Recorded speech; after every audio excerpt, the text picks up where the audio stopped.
Hi, it's Cassie from Cassie's Parlor, and today we're going to make a fun project using some Crafters Workshop goodies. So I've got a stencil that I've picked out, and I have some different ephemera pieces, some antique kind of old grungy stuff just in my stash that I found that I picked out a few pieces to make this cute little tag. And then I've got some modeling paste and gesso that we're going to work with as well. So I kind of made a pocket in the corner of that tag there, and I'll later put a smaller tag inside of it. And then I have this old piece of like crocheted lace kind of that I've put in the corner, and then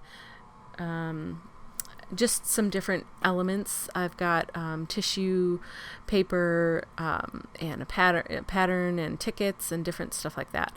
And then I have this really cool tea bag, the string and the end from it. I put that on the smaller tag, and now I'm using some matte gel medium to stick down the metal pieces. I've got a washer and a gear and stuff and a key. That's really going to hold the heavier pieces down and work as an adhesive for them.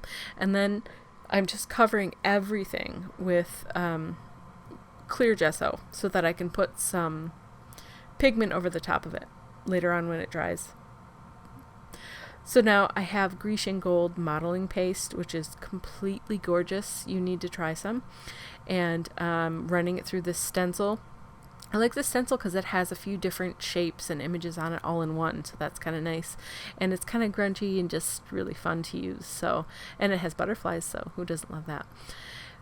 And then I have a couple different colors of Distress Spray Stain from Tim Holtz, and I'm just kind of adding them here and there. I spritzed a little bit. I, just splattered some. I'm putting some with the nozzle, and then I'm going to spray it with the water so that it can just move around kind of organically and make it look grungy and old and like you took it out of an attic or something.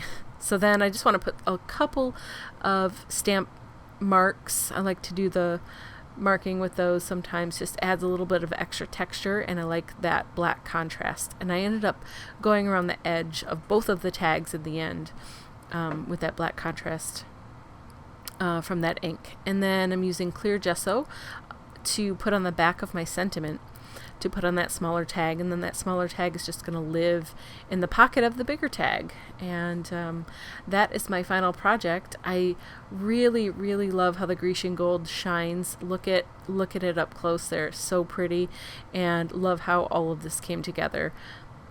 This was a really fun project to make, something a little bit out of my wheelhouse. I don't generally do distressy brown type stuff, but I love the way this turned out. Thank you so much for watching, and I hope you found some inspiration, and I appreciate your support. If you feel so inclined and you like this video, consider subscribing and ringing the bell so that you don't miss any more videos in the future. Thanks again. Bye-bye.